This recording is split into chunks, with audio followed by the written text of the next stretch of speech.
I opened the doors to the Viridian tea house once more. Hey everybody, sorry that it's been a while since I posted my last video, but I got a new part-time job and that's taking up the bulk of my time. So please forgive me, but welcome. The doors to the tea house are open once more. Come on in, have a cup of tea, and relax. So today, this is going to be several parts. One, I was going to read a short story that recently got published, and I was also going to talk about a new tea blend that will be released later on this afternoon. But before I do any of that, let's start with a nice breathing exercise. So get comfortable wherever you are and close your eyes. Take a deep breath in through the nose and out through the mouth.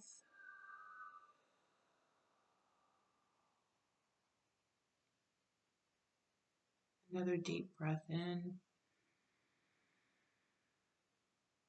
and out through the mouth.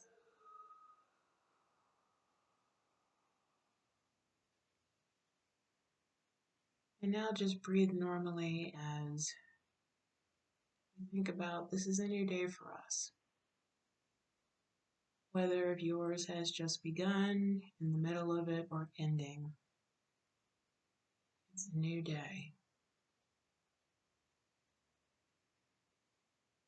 Rather than focus on a word or an idea, just focus on your breathing for a minute.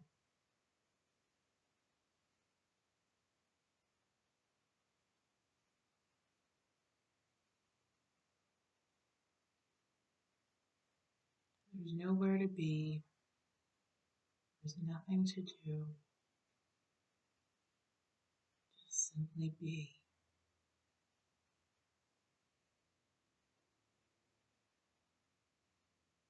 Thoughts come bubbling up to the surface. Just let them go by. No need to focus on them.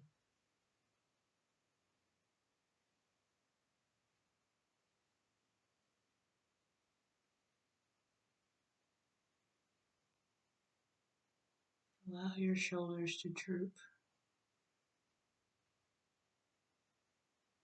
With every exhale, just allow your body to sink a little bit deeper.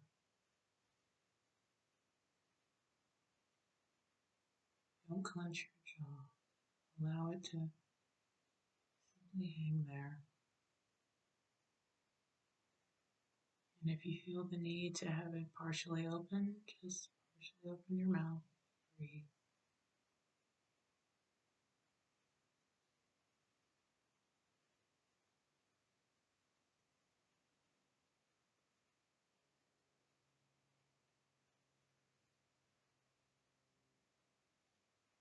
So take one more breath. Inhale through the nose and out through the mouth.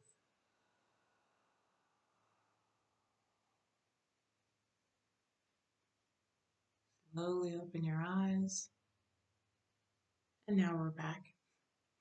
So let's see, what goodies do I want to tackle first? Let's do the tea. So this is one of my new herbal blends. It's called Nature Lovers Herbal Tesane. And the ingredients are cat spring yaupon, Marfa dark yaupon, dandelion, and lemon peel. Now, even though I said that this was an herbal tonic, an herbal tisane, there is caffeine due to the yaupon. However, yaupon, belonging to the family Ilex vomitoria, is not Camellia sinensis or the regular tea plant. But even though it's all herbal, there is caffeine in it. So if you do decide to try it, I'm letting you know. And in fact, I even put it on the label as well. So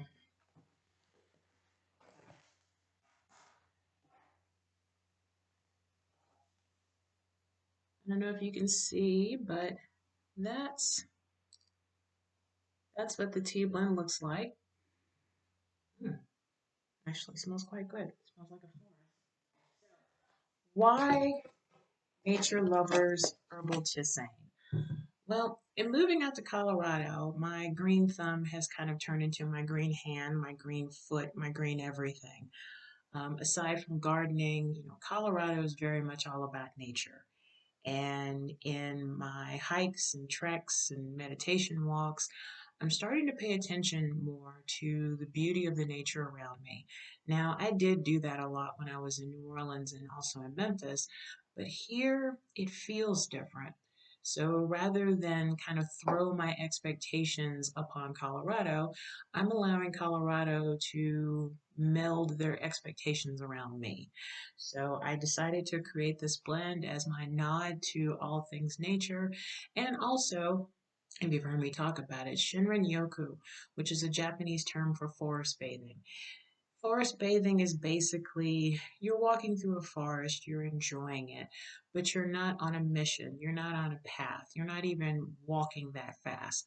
You're just taking everything in with all of your senses. So this is what the nature lovers looks like. It's been brewing for a couple of minutes, or steeping, excuse me. Now, let's try it.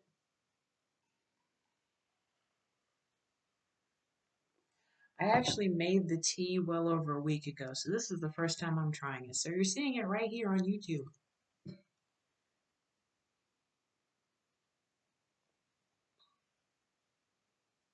Hmm. You definitely get the lemony mixed in with I don't even know my own blends, mixed in with the dandelion and the yaupon. So the result,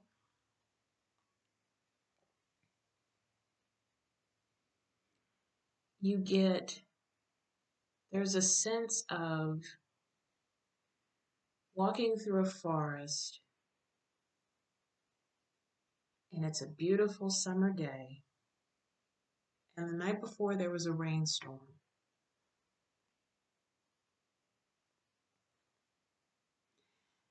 And for some reason, somebody left a cut lemon on the forest floor. You don't mind because the scent adds to the overall experience of walking through the forest.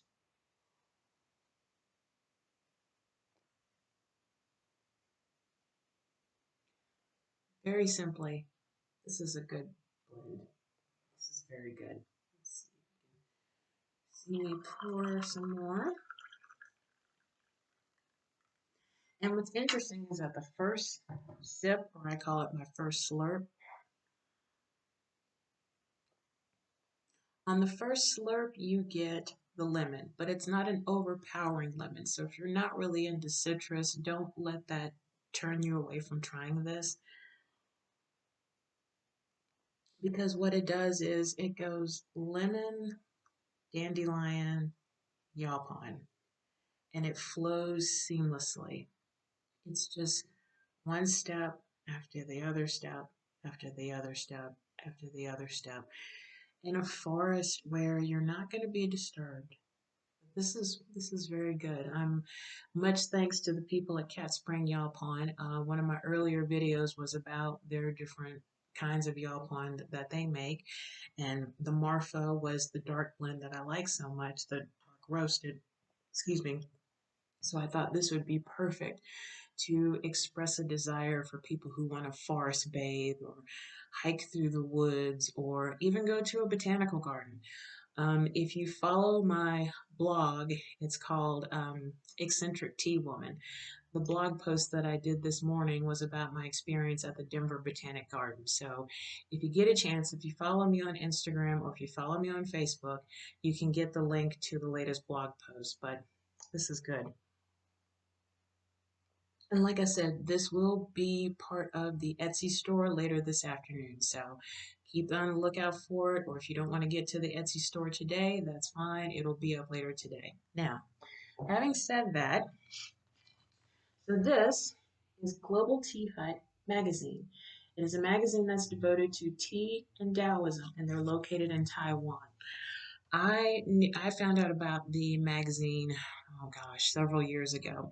And what they do is, if you subscribe to them, then once a month they send you a magazine and a tin of tea. And no two teas are alike. And each month, the magazine can deal with, guy wands or tea of the month, or in this case, past month was about tea stories. So I follow them on Instagram, and when I saw that they had an open submissions call, I thought, well, I can write a short story. I mean, I write tea fantasy, no problem. And so I submitted it. I heard one email from them, and then I thought, okay, whatever happens, happens. So it was funny. I got an email from them asking me for my address so they could send me a copy of this issue. And I said, oh, well, I guess I didn't make it, but that's nice. I said, I guess I was rejected. And they wrote back and said, no, you got in. And I thought, sometimes I'm not Captain Obvious. So in any case, you can't get the magazine at a bookstore. You have to get it from Global Tea Hut. You have to do the subscription. So I told a lot of people that my short story got printed in this issue. So if you don't have a subscription, I'm going to read it to you right now. So this is my story called The Cup. And without further ado, I'll read it. John closed his eyes as the last bit of dirt landed on the mound. He wanted to hold his wife's hand and squeeze it tightly, only to remember that they were burying her today. After 40 years of love, fights, tender moments, and maybe one regret in life, Elise died. John wanted to turn his back on the mound, yet knew that it was disrespectful. He forced his eyes open and focused on the dirt mound, knowing that his wife was forever sleeping below in the simple pine box. The few people that attended the funeral walked up to him and murmured words of sympathy and encouragement, yet all John heard was the sound of rushing winds. He smiled a little and gave each of them a small nod, then watched them make their way to their cars and drive off. The sun that beamed down on them at the beginning of the ceremony now gave way to clouds and cool breezes. John sighed as he placed a hand on top of the dirt and then slowly walked to his car and drove home. As he returned to the living, he turned on the local jazz radio station and kept it at a low volume. Elise was the one who had introduced him to the chaotic beauty behind jazz music. At first, he thought it was nothing but noise, but as the magic of Miles Davis, Charlie Parker, and others seeped into his ears, he wanted more. He soon arrived at their, now his, home, and he parked his car on the left side of the driveway. Elise's car, a small black VW Bug, still sat on the right side. He got out of his car, made his way inside of the house, and cried as he leaned against the locked door. He never wanted to open that door again. John cried with all of his heart as he felt the hole created by his wife's death. He wanted her back just one last time, just one more moment of laughter, one more sheet of her special oatmeal cookies, just one more kiss. He finally pushed himself away from the door and dragged himself into the kitchen. He stared at the once familiar cupboards and shelves, while a faint yet lingering scent of her cooking permeated the air. John closed the drapes to all of the windows and then leaned against one of the counters. She's gone, he croaked to himself. Oh, Elise. He raised up his head and sighed heavily. I hope you liked that pine box. It was what you wanted after all. He allowed himself a chuckle, then sighed again. John turned around to face his cupboards and then opened one to reveal their massive tea collection. He smiled. While she was the one who introduced him to jazz music, he was responsible for introducing his coffee-loving wife to tea. At first, she playfully told him that she heard that all tea tasted like hay. And how would you know what brewed hay tasted like? He said to himself as he played out that conversation in his mind. He turned and saw his wife standing before him, wearing a simple black dress, hands on her hips and grinning from ear to ear. He pulled out a box of milk oolong, his favorite, and began to brew the tea. I'm telling you, Elise said in a joking manner, it's hay. She giggled and then wrapped her arms around her waist while she watched him fill up the kettle with bottled water. "Oh, so fancy," she said as she wiggled her hands in front of him. "Trust me," John replied in a warm tone. "You'll like tea. At least try one cup." Elise shrugged and then disappeared. John returned his focus to adding just the right amount of oolong to his special infuser mug. He purchased the indigo and white mug from a small tea house in Denver several years ago, and since then never used anything else. "It makes the tea taste so much better," John said in a somewhat clearer voice, as he set the mug to the side and then pulled out a chipped purple teacup. He placed a small wire mesh infuser over the cup and poured some oolong on top. "I'm never going to get rid of that cup," Elise said as she reappeared in the kitchen, now wearing her favorite pajamas. Her glasses were stuck in her thick curly hair. John listened for the kettle to barely begin hissing before taking it off the stove. He never liked boiling water for his tea, as it seemed to bruise the flavor. He slowly poured the water into his mug and waited 4 minutes before pulling the infuser out of the mug. He then turned to Elise's cup and poured the water in a circle over the tea. Once finished, he took both mug and cup and walked into the living room. "You treat me like a queen," Elise said as she appeared in her chair next to the couch. John set the two items on the small table before the couch and then sat down with a soft grunt. He stared at the mug and cup and the steam coming from them. "I failed you, baby," John whispered. "I failed to protect you." He leaned forward and took the mug in his hands, then relaxed once more and held the mug against his chest. "I wasn't a good husband." "Now, why on earth would you think that?" Elise whispered in his mind. He turned to see her faint form while sitting in her chair. "You love me with all your heart." John took a small sip of his tea and sighed with pleasure. As much as he loved all kinds of tea, milk oolongs would always be number one with him. Milk oolong never needed sugar or honey, as far as he was concerned. It had a natural sweetness that couldn't be compared. He sipped again, enjoying the warmth running through his body. He sighed again and sunk deeper in the couch. "I couldn't watch them place that dirt on you," John said hoarsely as he fought back the urge to cry again. "Everything lives and everything dies," Elise replied as she waved her ghostly hand over the tea, then brought it up to her nose and took a deep sniff. "It was simply my time, Johnny."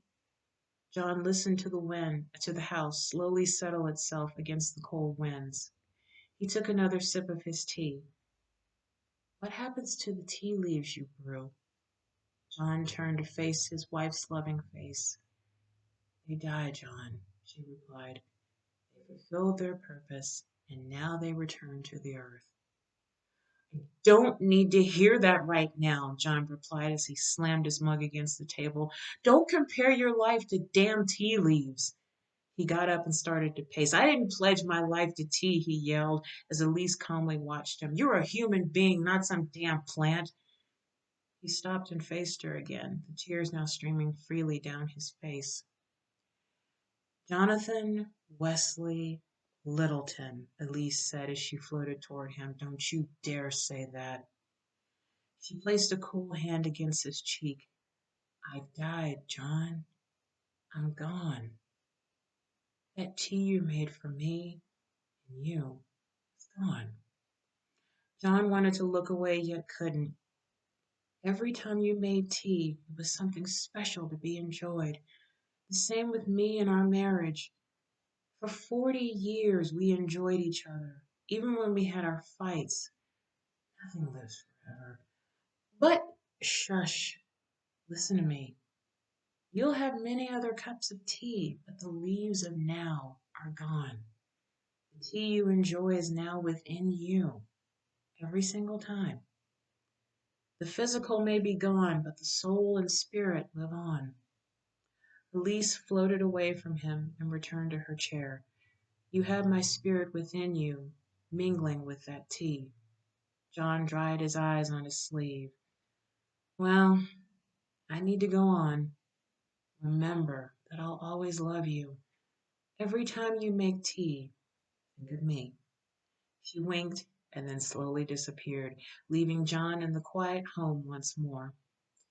He returned to his couch and finished off his tea, then got up, took Elisa's cup and the used tea leaves in a bowl, and walked outside to the backyard. He set the items on a small table and then looked for a shovel in the tool shed. Several minutes later, he returned to the yard and got on his knees to dig a hole. Once finished, he picked up the cup of tea and the leaves and then poured it all into the hole. John covered up the hole, then stood up and closed his eyes. "Thank you for the tea," he whispered. A small breeze wafted through his hair, causing him to smile. He felt something warm on his head. He looked up and noticed that the sun had returned. He smiled even wider and then returned inside with his mug and her cup. So that was my short story, The Cup, for Global Tea Hut. And like I said, if you are interested in purchasing a copy, I think they have back issues through the website, but if you just go to Global Tea Hut, just look them up, then they'll have all their information regarding their subscriptions and past issues, I think. So that's all I had for today. And once again, my apologies for not doing this video sooner, but life gets in the way. So I hope that you enjoyed the short story. I hope that you will be interested in getting, well, my now empty cup of Nature Lovers Herbal Tesane made with cat spring yaupon. And until next time, enjoy your tea.